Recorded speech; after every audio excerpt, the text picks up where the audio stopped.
El psicoanálisis de niños, por Melanie Klein. 17. Parte 2. Situaciones tempranas de ansiedad y su efecto sobre el desarrollo del niño.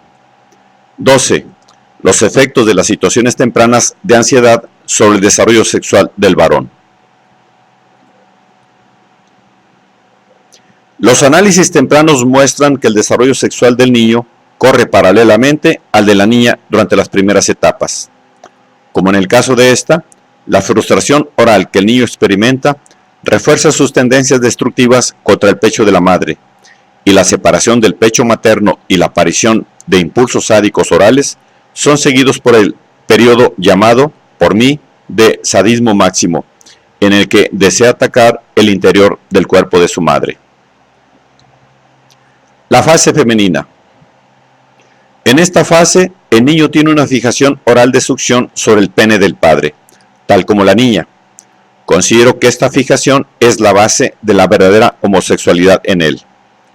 Esta idea estaría de acuerdo con lo que dijo Freud en Un recuerdo de infancia de Leonardo da Vinci. Obras completas 11, donde llega a la conclusión de que la homosexualidad de Leonardo se remonta a una fijación excesiva en la madre, últimamente sobre su pecho, y cree que esa fijación sufre un desplazamiento del pecho al pene como objeto de gratificación.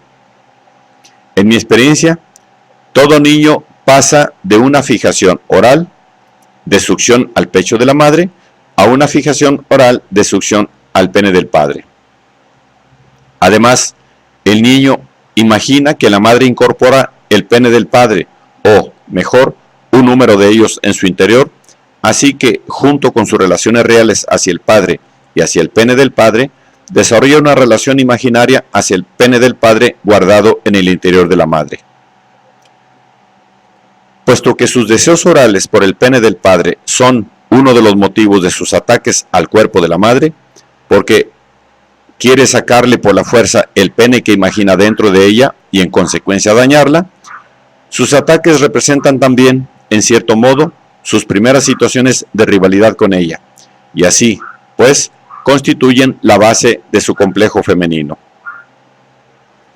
El apoderarse por fuerza del pene del padre y de los excrementos y niños del cuerpo de la madre, lo convierte en el rival de su madre y hace surgir un intenso miedo de retaliación. El hecho de haber destruido el interior del cuerpo de su madre, además de haberlo saqueado, se convierte en un motivo de ansiedad profunda para él. Y cuando su destrucción imaginaria del cuerpo de la madre ha sido más sádica, mayor será su temor a ella como rival. Primeros estadios del conflicto de Edipo. Los impulsos genitales del niño, que, aunque oscurecidos al principio por sus impulsos pregenitales y aprovechados por ellos, afectan sin embargo sustancialmente el curso de su fase sádica, le llevan a tomar como objeto sexual el cuerpo de su madre y los genitales, y le hacen desear tener la total posesión de su madre en un sentido oral, anal y genital, y lo llevan a atacar así al pene de su padre dentro de ella con todos los medios sádicos de que dispone. Esta posición oral también hace surgir una gran cantidad de odio contra el pene del padre, a consecuencia de la frustración que ha experimentado en ese sentido. Generalmente, sus impulsos destructivos contra el pene del padre son mucho más intensos que en la niña, puesto que el deseo de la madre como objeto sexual le induce a concentrar su odio más intensamente sobre él. Además, ha sido ya un objeto especial de ansiedad en los primeros estadios de desarrollo, porque los impulsos agresivos dirigidos hacia el pene originaron un temor proporcionando a la intensidad de la agresión. Este temor refuerza aún más su odio hacia él y su deseo de destruirlo. Como vimos en el capítulo anterior, la niña retiene el cuerpo de la madre como objeto directo de sus impulsos destructivos por un tiempo mucho mayor y en un grado mucho más intenso que el niño. Y sus impulsos positivos hacia el pene del padre, tanto el real como el imaginario, guardado en el interior del cuerpo de la madre, son normalmente mucho más fuertes y duraderos que los del niño. En el niño, solamente durante un cierto periodo de este estadio temprano, en el que los ataques sobre el cuerpo de la madre dominan el cuadro, es ella el objeto real de su ataque. Muy pronto, el pene del padre, supuesto en el interior de la madre, es el que atrae sus tendencias agresivas contra ella en un grado mayor. Situaciones tempranas de ansiedad. Además de los temores que siente el niño como consecuencia de su rivalidad con la madre, su temor al pene introyectado y peligroso del padre le impide que mantenga una posición femenina. Este último miedo, especialmente junto con la fuerza creciente de sus impulsos genitales, le incita a renunciar a su identificación con la madre y a fortificar su posición heterosexual. Pero si este temor a su madre como rival y su miedo al pene del padre son excesivos, de modo que le es imposible vencer adecuadamente esa fase femenina, esta fase será un impedimento grave para el establecimiento de su posición heterosexual. Es, además, de suma importancia en el desarrollo total del niño el hecho de que su vida mental primera haya sido o no gobernada por el temor a su padre y madre, combinados en copulación y formando una unidad inseparable y hostil para con él. La ansiedad de este tipo le hace más difícil mantenerse en cualquier posición y trae situaciones de peligro que estoy inclinada a considerar como las causas más profundas de la impotencia sexual en la vida posterior. Estas situaciones específicas de peligro tienen su origen en el temor del niño a ser castrado por el pene del padre y dentro de la madre, o sea, ser castrado por sus progenitores conjugados malos, y en su temor, a menudo evidenciado claramente, a que su propio pene sea retenido y encerrado en el interior del cuerpo de su madre. Más de una vez hemos dicho en estas páginas que las situaciones de ansiedad resultantes de los ataques sádicos hechos por niños de ambos sexos contra el interior del cuerpo de la madre pertenecen a dos categorías. En la primera, el cuerpo de la madre se convierte en un lugar lleno de peligros, que originan toda clase de terrores. En la segunda, el propio interior del niño se transforma en un lugar de esa clase, en virtud de la introyección que el niño hace de sus objetos peligrosos, especialmente de sus padres en copulación, y se asusta de los peligros y amenazas dentro de él. Las situaciones de ansiedad correspondientes a estas dos categorías ejercen una influencia mutua y están presentes tanto en la niña como en el niño. Ya hemos examinado los métodos para vencer esa ansiedad común a ambos. De un modo resumido, son como sigue.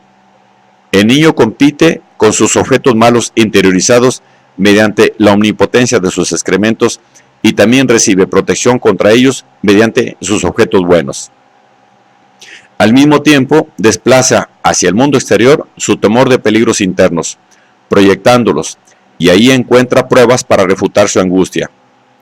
Pero, además de esto, cada sexo tiene sus propios métodos, esencialmente diferentes, para dominar la ansiedad. El varón desarrolla su sentimiento de omnipotencia de los excrementos con menos fuerza que la niña, reemplazándolo, en parte, por la omnipotencia del pene, y en relación con esto, su proyección del temor a los objetos internos es diferente a la de la niña.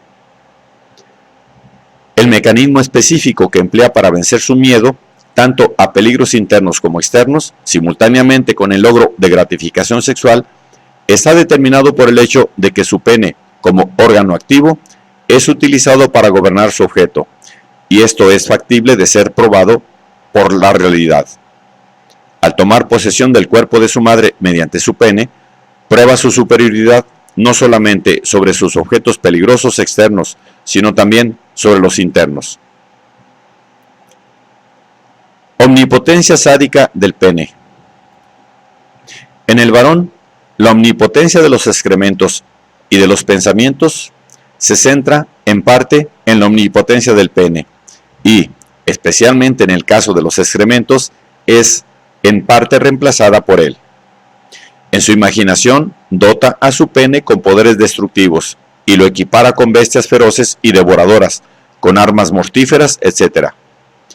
Su creencia de que su orina es una sustancia peligrosa y su equiparación de sus heces venenosas y explosivas con su pene hacen de este último el órgano ejecutivo de sus tendencias sádicas. Además, ciertos hechos fisiológicos le demuestran que su pene puede en realidad cambiar su apariencia, y él toma esto como una prueba de su omnipotencia. De este modo, su pene y su sentimiento de omnipotencia se ligan uno al otro de un modo que es de importancia básica para su actividad y para el dominio de la ansiedad. En análisis de niños nos encontramos a menudo con la idea del pene como varita mágica, de masturbación como magia y de erección y eyaculación como enorme fortalecimiento de los poderes sádicos del pene. El interior del cuerpo de la madre, que sigue al pecho como objeto del niño, toma pronto el significado de un lugar que contiene muchos objetos, al principio representados por el pene y excrementos. Como consecuencia, las fantasías del niño de tomar posesión del cuerpo de su madre al copular con ella son la base de sus tentativas de conquistar el mundo externo y de dominar la ansiedad en una línea masculina. Tanto en lo que respecta al acto sexual como a las sublimaciones, desplaza sus situaciones de peligro al mundo externo y las vence allí por medio de la omnipotencia de su pene. En el caso de la niña, su creencia en el pene bueno del padre y su temor al malo fortifican sus tendencias introyectivas. Así, el examen de la realidad contra los objetos malos, según es realizada por la mujer, se sitúa últimamente dentro de ella misma otra vez. En el muchacho, la creencia en una madre buena internalizada y el miedo a los objetos malos lo ayudan a desplazar sus pruebas de realidad hacia afuera, es decir, dentro del cuerpo de su madre. Su madre buena internalizada aumenta la atracción libidinal que la madre real tiene para él, aumenta sus deseos y esperanzas de combatir y vencer el pene de su padre dentro de ella por medio de su propio pene. Una victoria de esta naturaleza sería también una prueba de que puede vencer los agresores internalizados en su propio cuerpo. Esta concentración de la omnipotencia sádica en el pene es de importancia fundamental para la posición masculina del niño. Si tiene una creencia primaria fuerte en la omnipotencia de su pene, esto lo incitará a combatir la omnipotencia del pene de su padre y emprender la lucha contra este órgano temido y admirado. Para que un proceso de concentración de esta naturaleza tenga efecto, parece que su pene debe estar fuertemente cargado por los diversos medios adoptados por su sadismo y la capacidad de su yo para tolerar la ansiedad y la fuerza de sus impulsos genitales.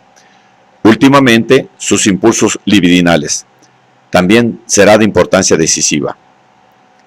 Pero si cuando los impulsos genitales se colocan en primera línea, el yo hiciera una defensa demasiado rápida y por la fuerza contra los impulsos destructivos, este proceso de focalización del sadismo en la imagen del pene sería interferido. Incentivos para la actividad sexual. El odio del niño al pene del padre y la ansiedad que surge de las fuentes arriba mencionadas lo incitan a tomar posesión de su madre de un modo genital y aumentan su deseo libidinal de copular con ella. Además, a medida que vence gradualmente su sadismo hacia ella, considera el pene de su padre dentro de ella cada vez más no solo como una fuente de peligro para su propio pene, sino también como una fuente de peligro para el cuerpo de su madre, y siente que tiene que destruir eso dentro de ella por esa razón.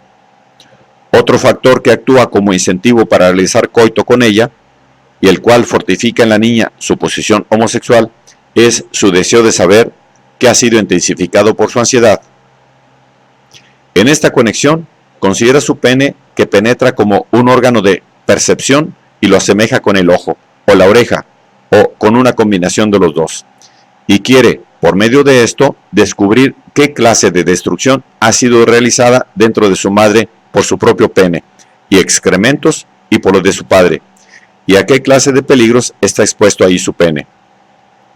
Así, vemos que el impulso del niño para vencer la ansiedad es también un incentivo para obtener gratificación genital, y es un agente promotor en su desarrollo, aún en una época en que se halla todavía bajo la supremacía de su sadismo, y cuando las medidas que emplea son totalmente de naturaleza destructiva. Y, ciertamente, aquellas medidas destructivas se transforman, poniéndose en parte al servicio de tendencias restitutivas, con el propósito de rescatar a su madre del pene malo del padre dentro de ella, aunque todavía por medios de fuerza y dañinos.